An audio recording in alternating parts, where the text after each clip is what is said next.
آپ یہ دیکھیں کہ 47 48 میں ہمیں دنیا میں 2 ایشو کریٹ ہوتے ملتے ہیں، 2 ایشو، جی 47 میں کشمیر ایشو جی اور 48 میں فلسطین ایشو۔ اچھا،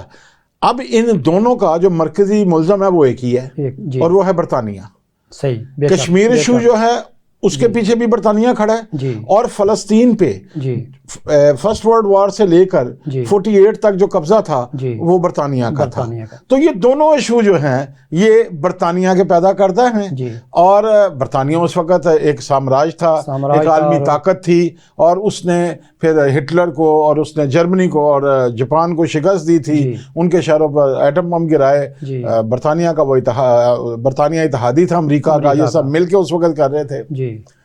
تو اس میں مسلمانوں کے ساتھ یہ زیادتی کرنا جی کہ ان کا خطہ زمین جو تھا وہ